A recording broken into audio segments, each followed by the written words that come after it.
Kape muna tayo mga guys. Meron tayong kape. Ayan. Ito yung ating pandesal.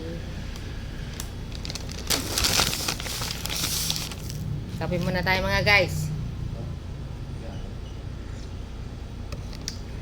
Malamig.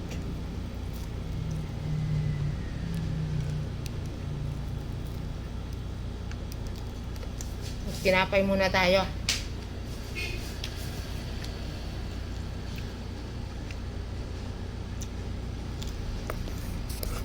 Bye bye mga guys.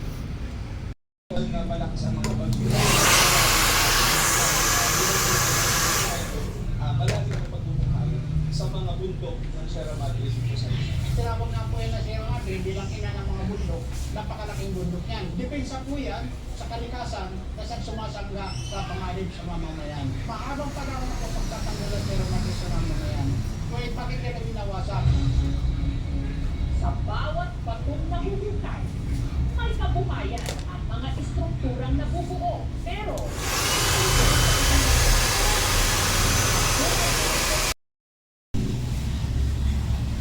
sabi ko, Mama, may ba siya sa gatas?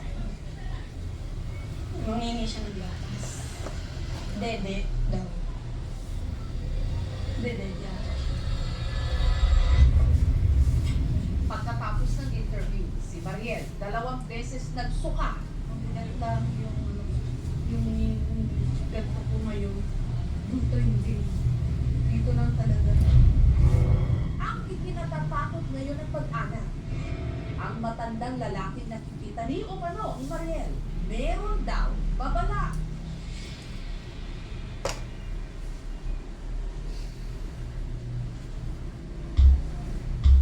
Biglaan lang po yun sa panaginip ko. Bigla siyang nandun na sa taas ng hagdan.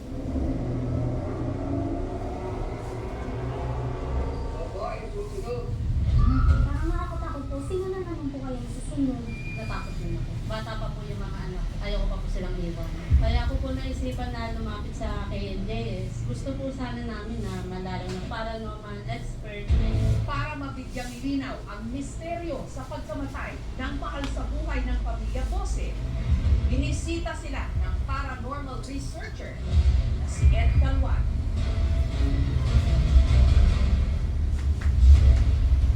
Okay lang kaya. Ako ha. Yan o. Lumalakas o. Pumapalo siya ng mas malakas. Yan. Yan ang lakas o. Ito sa yan. Nagtuturo siya kung nasa ating nararamdaman ng energies. May shadow. May tumawid mo na. Ang bilumano nakikita ni Ed. Hindi ito ta. Hindi siya kauluwa. Hindi siya taga dito. Hindi ito handa ang may problema. Ang may problema, yung isa sa tao na nagano. Ulitin ko. Kilala mo ba si ate? Siya ba yung sinusundan mo? Yes or no? Ate medyo, ano lang kasi, yung klase ng sumusunod sa'yo, hindi siya pangkaraniwan. No? Pero nagpapakita ba? Ano ng boses? Boses lang. Wala pang anino, wala pang itsura. So, yung bata is parang 10 pataas na. Kung babae sa taas na matanda, dating nakatira dito. Babae siya ng mga Abong-subong kuya, 55 pataas to 60. Sabihin mo sa akin lahat na makikita mo ha. And then saka natin tatanggalin.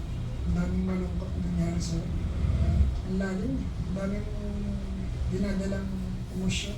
May nangyari ba na sinisisi mo yung sarili mo? Guilt. May guilt na malalim siya ate. Ang bigat. Huwag kang patawarin yung sarili mo. Medyo. Kasi kung hindi ka mag-let go, lalapitan at lalapitan ka ng mga ganyang entities na pinapalakas niya yung feeling of guilt mo. Relax. Deep sleep. Relax. Relax. Pakawalan mo lahat ng negatibong kaisipan. Meron ka. Yan ang nagiging lagusan kung bakit ka nakakulit sa mga hindi tao.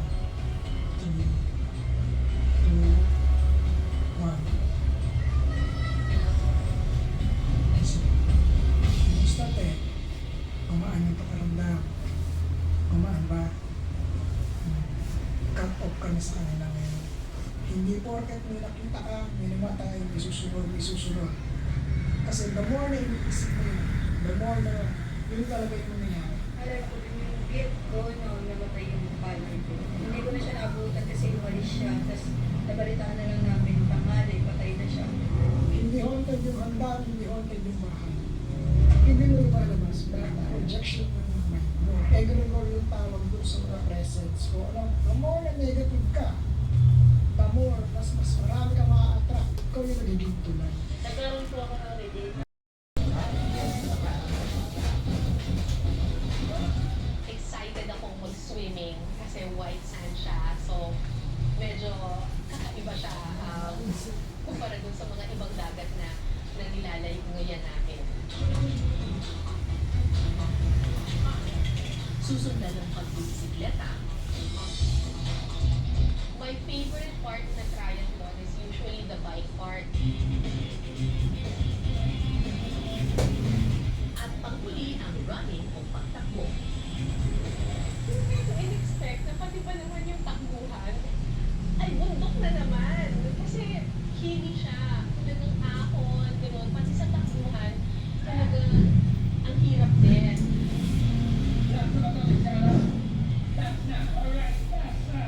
Tapos nung narinig ko yung announcer na last loop mo na yan, Cara, last loop mo na yan. Talagang pagod na ako talaga nun eh.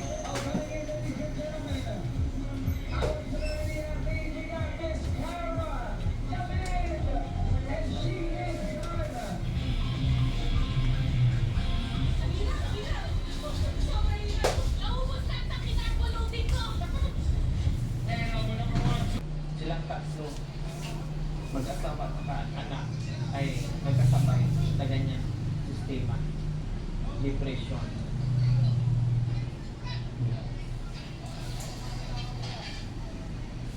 Kaya pag nagkita kami ulit ni Binbin, no, talagang prangkahin ko na naman siya. Kasi pinapanin ko si Binbin mga kabayan, no, pinapanin ko. Kasi doon ko sana siya kausakin pa. Kasi meron kami dapat gagawin. No? Sabi ko sa kanya, no, after ko maibigay yung kanyang pasalubong ni Tita Tay, sabi ko, pati sa kong casket. Kasi di pa kami tapos. Mayroon pa akong sabi sa kanya, ito sana, no? I-open mo sa kanya, ito sana. Sabi ko pa sa kanya, yung papasok ko. Ito yung salubong natin, nakikita ko, puro pamilya ang nakapatay sa'yo. Yes, kasi magkakapit tayo normally. Pero ang sa amin, yes, ay papasyalan niya ang tatay niya, nasunduin niya at ma-express ang niya, makikasama niya. Yun lang naman sa akin. No? Habang nagbibigay rin doon, Ano ba nangyari? Hindi ko na siya.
magiging